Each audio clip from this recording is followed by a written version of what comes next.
Eh bien, je suis là pour vous faire un TP ou un ED, un enseignement dirigé sur le crâne, de façon à vous aider à mieux comprendre le cours sur l'ostéologie du crâne.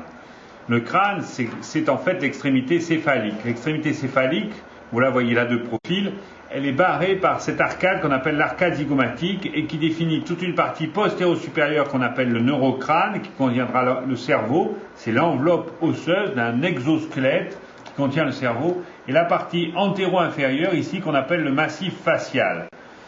Alors, bien évidemment, on a fait beaucoup de croissance pour bien vous montrer ce que je vous montre là en regardant par-dessus, c'est-à-dire les deux points lambda, vous voyez la fontanelle ici bregmatique, et en arrière ici la fontanelle lambdatique, avec, comme vous le voyez, les sutures crâniennes qui sont en fait l'union des différents os du crâne entre eux. Ici la suture coronale et ici la suture lambdoïde, la voilà, avec ici la suture sagittale qui définissent les fameuses fontanelles, là où le crâne n'est pas tout à fait ossifié chez l'enfant. En fait, le crâne est formé d'os fixes, seule la mandibule bouge, vous le voyez, je vais vous ouvrir et vous fermer la bouche, voilà, seule la mandibule bouge, les os de la crâne et du face sont fixés entre eux et réalisent ce qu'on appelle des sutures interosseuses, comme par exemple la suture ici entre le frontal et l'os zygomatique, on appelle la suture fronto-zygomatique. Donc ce qui m'intéresse de vous montrer là, c'est que le squelette crânio-facial, le squelette crânien en particulier, est formé de 8 os soudés entre eux, 2 os pairs qui sont les os pariétaux, le voilà, l'os pariétal, vous voyez très très bien ici, et bien sûr l'os temporal, et d'os impairs qui sont l'os frontal qui fait tout votre front, et en arrière, la base de la nuque, c'est ce qu'on appelle l'os occipital. Et on distingue en plus des os qui sont uniques et impairs, qui sont les os de la base du crâne, très important à connaître.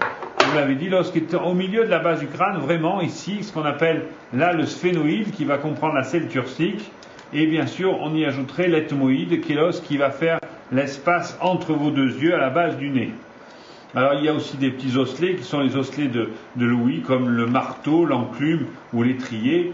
Et bien évidemment, on peut décrire maintenant le squelette facial, souvenez-vous. Le squelette facial, en fait, c'est un massif d'os pairs avec un os impair qui est la cloison nasale, ici bien cassée, qu'on appelle le vomer, et un os accessoire qui est dans le cou, qui est l'os hyoïde.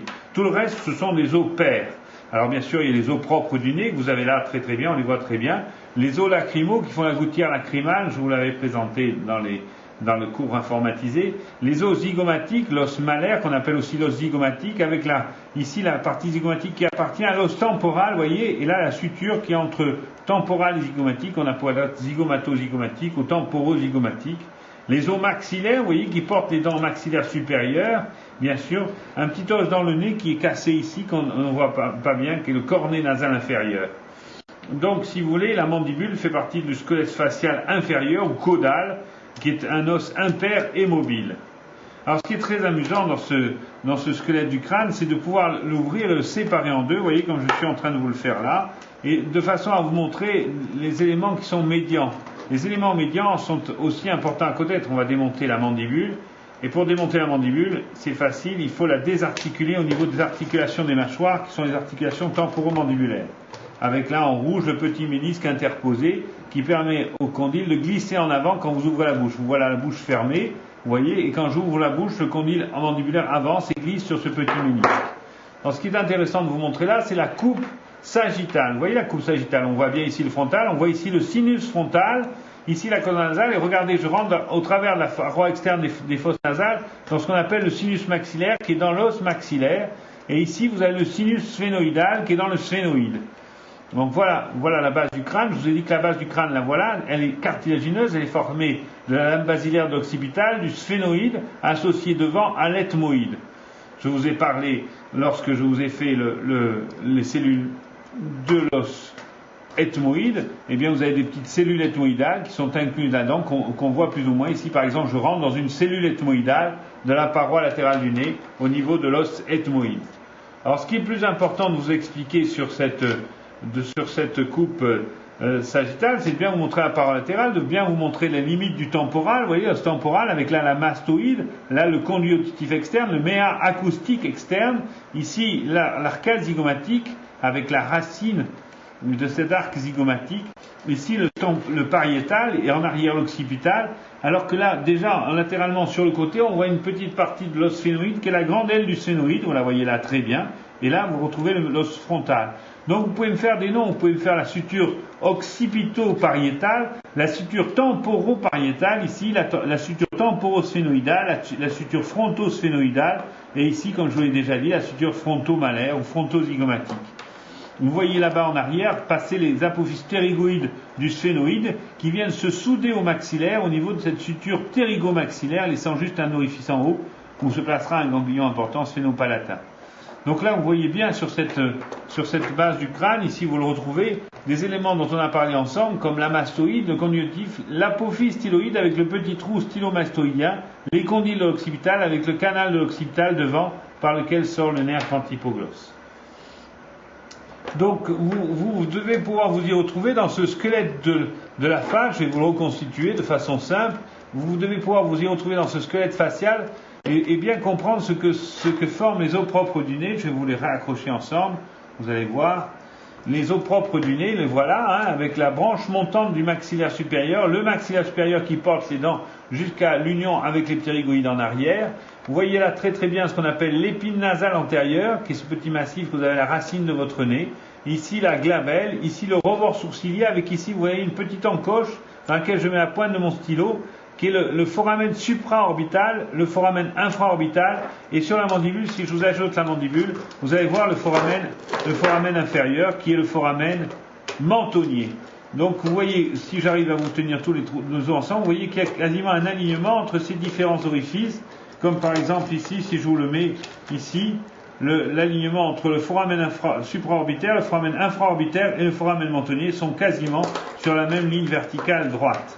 Alors ce qui m'intéresse plus ici de vous montrer, c'est l'orbite.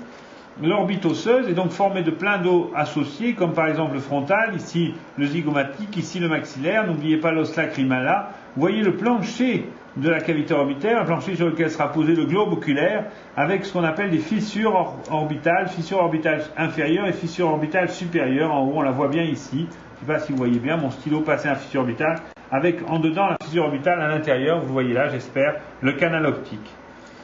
Alors, comment vous dire? Eh bien, en fait, ce qui est intéressant de vous montrer là, en plus, c'est bien sûr la jonction ici, là, dans laquelle passera le tendon du muscle temporal sous l'arcade zygomatique pour rejoindre son insertion sur la mandibule. Si je vous replace la mandibule, vous voyez bien ce qu'on appelle l'apophyse coronée, la voilà, je mets mon doigt dessus, et c'est elle qui reçoit l'insertion du muscle temporal en passant sous l'apophyse coronoïde, muscle extrêmement puissant, élévateur de la mandibule, qu'on appelle un muscle masticateur. Alors ce qui est intéressant, c'est non pas trop d'étudier toutes les sutures ou de comprendre les émergences du nerf, que surtout de passer de la vue extracrânienne à la vue endocrânienne. Alors on a bien vu la vue de face, vous n'avez pas vu la vue de dos, je vais vous la mettre. Voilà la vue de dos, c'est-à-dire la vue que l'on appelle dorsale, c'est-à-dire la vue postérieure. La vue de dos est en fait simple à comprendre, la voilà, on voit bien la suture sagittale, on voit bien la suture lambdoïde, on voit bien l'occipitale, et on voit ici ce qu'on appelle les lignes courbes occipitales, suprême, moyenne, inférieure, qui sont les zones d'insertion des muscles de la nuque. Alors ce qui est plus intéressant, c'est de travailler ce qu'on appelle la vue caudale, c'est-à-dire la vue inférieure, c'est-à-dire la norma basalis. Pas facile à comprendre. À vous de vous repérer en fonction de votre dessin. Voilà l'arcade dentaire supérieure, avec ici le palais. Vous voyez sur le palais, il y a un trou antérieur qu'on appelle le foramen incisif et des foramen grand palatin en arrière. Dans ce petit os palatin, vous voyez la limite de l'os palatin là, entre le palais maxillaire et le palais palatin. Et après, vous aurez, ça c'est ce qu'on appelle le palais dur, et après vous aurez le palais mou ou voile du palais. Vous voyez parfaitement ici les apophyses ptérygoïdes, je vous ai dit, du sphénoïde, voilà le corps du sphénoïde, voilà le corps de l'occipital. Le corps du sphénoïde avec ici ces apophyses ptérygoïdes qui sont deux hémicoquilles d'œufs très très fines, un os très fin, d'insertion musculaire. Je vous l'ai dit, reculez en arrière, vous avez ici la lame basilaire de l'occipital, vous avez le trou occipital, le foramen magnum, avec ici les condyles de l'occipital, et devant les condyles de l'occipital, je vous l'avais marqué, le canal de l'hypoglosse, le canal du 12, qui est le nerf moteur de la langue. Regardez latéralement, vous avez ici l'occipital, ici vous avez la mastoïde du temporal, ici vous avez la petite apophyse styloïde qui pointe avec en arrière le trou stylomastoïdien par lequel sortira le nerf 7. Donc vous comprenez bien que, en fait, vous êtes capable de vous repérer entre la partie antérieure et la partie postérieure, ainsi que les parties latérales. Donc ce qui m'apparaît important pour vous à connaître, c'est surtout la partie moyenne. La partie moyenne avec le sphénoïde, les apophyses zygomatiques, ici les grandes ailes du sphénoïde, les petites ailes on ne les voit pas, et ce qui m'apparaît important, la grande aile du sphénoïde avec ses orifices. Vous voyez ces orifices là, 1, 2, et quelquefois on voit le troisième. Donc vous voyez très très bien, par exemple ici, le trou qu'on appelle le trou foramen ovale, qui est l'émergence du 5-3, du troisième nerf de la branche du tujon, qu'on appelle le nerf mandibulaire, le foramen rond, qu'on en appelle l'orifice du trou, le foramen rond, qu'on appelle le trou grand rond, foramen rotondum pour le nerf maxillaire, ici le trou petit rond, qui est le trou pour l'artère méningée moyenne, qu'on appelle le foramen spinosum, le foramen épineux.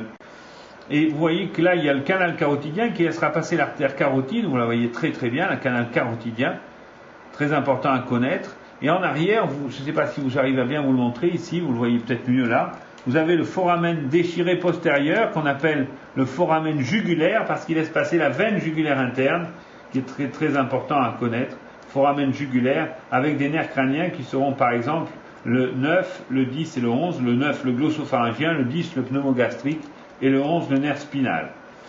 Vous voyez qu'ici en avant on a le tubercule pharyngien, dont je ne vous ai pas parlé, j'ai eu bien tort. Et en fait on peut continuer un petit peu en arrière, en avant justement pour vous montrer le trou déchiré antérieur. Je vous mets le stylo dans le trou déchiré antérieur. Trou déchiré antérieur qui est en fait l'émergence, le trou déchiré antérieur qui est en fait l'émergence du canal ptérygoïdien, ce qu'on appelle le nerf vidien, le nervus canalis pterygoïdis, et l'artère pharyngienne ascendante. Donc vous voyez, on peut se réorganiser de la manière la plus simple possible, en vous plaçant donc les différentes parties centrales, puis les parties latérales, qui sont en fait la cavité glénoïde, vous savez, pour l'articulation temporomandibulaire, la voilà, avec son petit ménisque qu'on vous a représenté en cire ici, et bien sûr les fosses temporales, ici, pour le muscle du tendon temporal, quand il va se placer sur... Ici, vous avez les coanes, vous savez, la partie postérieure du nez, qui s'ouvre dans le pharynx, dans ce qu'on appelle le rhinopharynx, là où vous aurez les végétations adénoïdes chez les petits-enfants, qui pourraient être tellement importantes que l'enfant sera gêné pour respirer. Alors bien évidemment, le mieux est de faire la correspondance avec la vue endocrânienne. La vue endocrânienne n'est pas facile à comprendre. Je vous ai dit, c'est un escalier. Vous descendez une marche, une marche, une marche. Vous passez de l'étage antérieur à l'étage moyen à l'étage postérieur. Vous voyez que l'étage antérieur, c'est l'étage frontal, où va se mettre la partie frontale du cerveau, avec cette petite crête, vous la voyez là bien, je crois, la crista galli, qui borde de chaque côté la lame perpendiculaire de l'ethmoïde. Là, vous êtes dans l'ethmoïde, ce qu'on appelle le planum, et cette lame cristaloïde est criblée de trous pour les petits rameaux du nerf olfactif. Vous voyez que là, vous êtes sur le plafond des orbites, pas de problème, vous êtes sur le plafond des orbites. Et là, vous avez les petites ailes du sphénoïde, avec l'union entre sphénoïde et frontal, ici, on la voit très bien. Petites ailes du sphénoïde qui se terminent ici par les apophyses clinoïdes antérieures et qui vont déterminer de part et d'autre, vous voyez, le canal optique, là où passe le nerf optique et l'artère ophtalmique. Très important à comprendre. Donc, vous vous rendez bien compte que, en fait, l'étage antérieur est fronto-sphénoïdal et qu'on y retrouve surtout l'ethmoïde. La fosse cérébrale moyenne, celle-là, l'étage moyen de la base du crâne, la première marche d'escalier, est un étage moyen dont le plancher est formé par la grande aile du sphénoïde, la partie postérieure est formée par l'os pétreux. Pétreux, ça veut dire caillou, c'est un os très très dur, c'est une partie de l'os temporal qui vient se fusionner avec le sphénoïde, comme ça, latéralement, et qui fait une grande part de la solidité de la base du crâne. Donc on voit bien que cette pyramide pétreuse se termine là par les apophyses clinoïdes postérieures qui limitent au milieu, dans le sphénoïde, la selle turcique, là où se placera la glande hypophysaire, l'hypophyse, qui est la glande la plus importante dans la sécrétion hormonale. Donc vous voyez bien que de chaque côté vous avez le sillon de la carotide interne, vous voyez, qui sort par le trou déchiré antérieur, le foramen lacérum, trou déchiré antérieur. Et vous retrouvez ici les différents trous. Regardez le trou grand rond, on le voit très très bien là. Le trou ovale en arrière, on voit très très bien là. Le trou grand rond, le trou ovale et le trou petit rond. Successivement d'avant en arrière, le trou grand rond, foramen rotondum, foramen ovale et foramen spinosum. Foramen rotondum, grand rond, c'est le nerf maxillaire, le 5-2. Foramen ovale, c'est le nerf mandibulaire, le 5-3. et foramen spinosum, c'est l'artère méningée moyenne. Donc vous voyez sur la paroi latérale ici courir les empreintes vasculaires, ce qui vous explique que l'artère est tellement collée à l'os que lorsque vous avez un risque de fracture du crâne, vous avez un risque de lésion de ces petites branches de l'artère méningée moyenne qui peuvent entraîner un hématome extradural compressif pour le cerveau.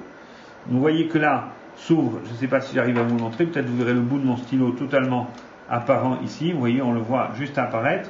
Vous voyez, sous les apophyses spinoïdes antérieures, entre les petites et les grandes ailes, vous avez ce qu'on appelle la fissure orbitale supérieure, qui est traversée par les veines ophtalmiques, les branches du 5-1, que sont le nerf frontal, lacrymal et nasociliaire, et surtout tous les nerfs oculomoteurs, que sont le 3, moteur oculaire commun, le 4, le nerf trochléaire, ou le 6, le nerf moteur oculaire externe, ou abducens. Donc vous voyez très très bien ici que le canal optique qui laisse passer le nerf optique, vous voyez la pointe de mon stylo apparaître au bout, est au-dessous de la petite aile, en avant des apophyses spinoïdes antérieures, avec la fente orbitale supérieure et sous la petite aile, juste en avant de la grande aile du synoïde. Voilà l'étage moyen de la base du crâne. Un autre élément important dans l'étage postérieur, c'est cet orifice-là qu'on appelle le méa acoustique interne, qui correspond au méa acoustique externe et qui va laisser passer les éléments nerveux du nerf statoacoustique, c'est-à-dire l'association de l'équilibre et de l'audition, vont sortir par le conduit auditif avec une partie du nerf, le nerf facial. Donc vous voyez bien qu'on voit ce qu'on appelle la partie squameuse de l'os temporal, avec ici, vous voyez bien le foramen jugulaire postérieur, le trou déchiré postérieur, ce qu'on appelle le foramen jugulaire. Je vais essayer de monter mon stylo dedans. Je ne sais pas si vous voyez le stylo sortir.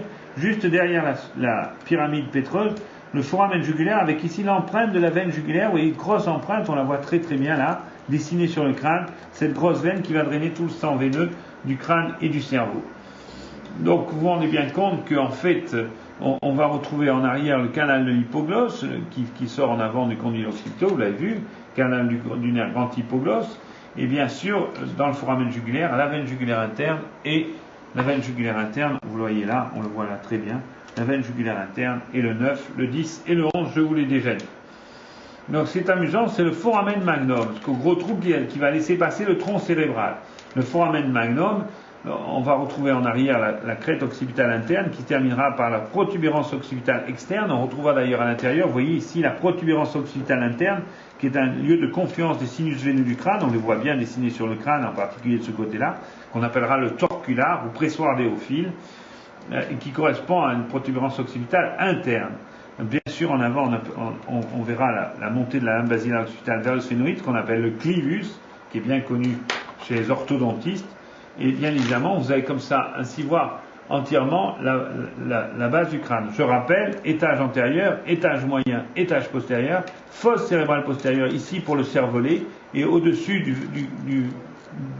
de l'empreinte de la veine jugulaire interne, l'étage postérieur du cerveau. Donc vous avez bien compris, en fait, cette organisation de la base du crâne, pas simple à comprendre, il faut apprendre tous les orifices, il faut apprendre tous les éléments vasculo-nerveux qui passent dans les différents orifices, et pouvoir bien vous repérer. Donc, en fait, en conclusion, si on regarde sur la vue médiane, je vous la refais comme tout à l'heure, si vous regardez sur la vue médiane, vous voyez bien les fosses nasales, vous voyez bien le plancher des fosses nasales, vous voyez la grande ouverture qui n'est pas si grande en vrai, pour le méa, le hiatus du sinus maxillaire, avec là les restes des cornées, là les éléments des cellules ethmoïdales, avec juste en dessous de la languille ethmoïde, avec ici juste la tache olfactive, c'est-à-dire la zone olfactive, vous voyez qu'on peut rentrer dans le nez, taper au fond du nez dans ce qu'on appelle le sinus sphénoïdal, qui est très en rapport avec la selle turcique, et que les neurochirurgiens peuvent passer par voie sphénoïdale pour aller opérer une tumeur de l'hypophyse qui serait située ici. Vous voyez que la jonction qu'on appelle entre occipital et sphénoïde, qui est une zone de croissance de la base du crâne, très importante à connaître chez l'enfant. Vous voyez d'ailleurs, en profiter de cette vue-là pour voir le sinus frontal, vous voyez la diploée entre la table interne et la table externe de ce qu'on appelle la calvaria, c'est-à-dire en fait la voûte crânienne. Donc, je ne peux pas vous montrer la cloison nasale, elle est disparue, mais elle serait ici placée, bien évidemment. Le palais osseux, vous le voyez très bien, là, le maxillaire, ici le palais osseux, ici la jonction entre palais maxillaire et palais palatin, bien évidemment, et l'insertion des dents. Vous voyez bien les dents se placer avec la dernière dent qui se placera ici dans la tuberosité maxillaire, avec ici la jonction ptérygomaxillaire entre les ailes ptérygoïdes qu'on a vues tout à l'heure et le maxillaire en arrière, avec là mon stylo qui passe dans les choanes, c'est-à-dire l'ouverture des fosses nasales en arrière dans le rhinopharynx. Donc je vous ai dit que tous ces sinus sont tapissés d'une muqueuse, vous voyez encore mieux là le sinus frontal, une vraie cavité, le sinus maxillaire, le sinus phénoïdal, vous voyez l'orifice là du sinus phénoïdal dans le fond du pharynx, tout à fait en haut à l'horizontale des fosses nasales. Ces cavités sont tapissées d'une muqueuse qui sécrète un liquide qui humidifie en permanence les fosses nasales. On dit que les sinus, dont l'infection peut donner la sinusite, sont des cavités qui sont là pour réchauffer, débarrasser l'air des poussières et l'humidifier avant d'être inspiré à l'intérieur de vos poumons.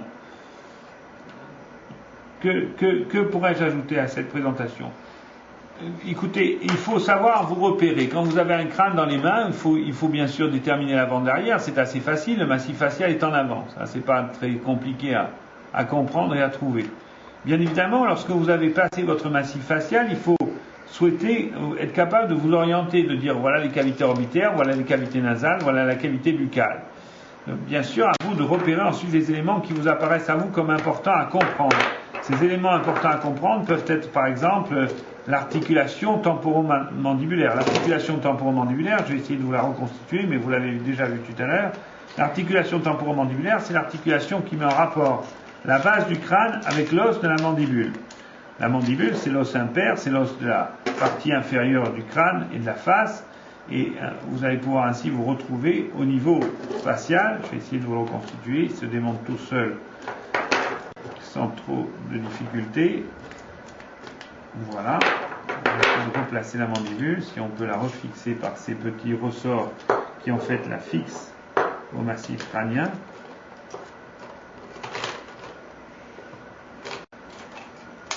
Voilà, je vous ai replacé la mandibule.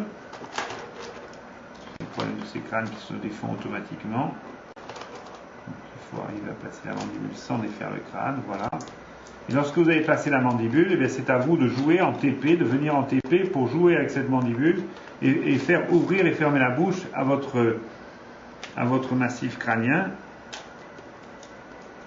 En fait, comme je vous l'ai dit, il y a un petit ménisque interposé qu'on ne voit pas sur un résidu comme cela. Vous voyez, on fait bouger l'ATM, on fait ouvrir et fermer la bouche.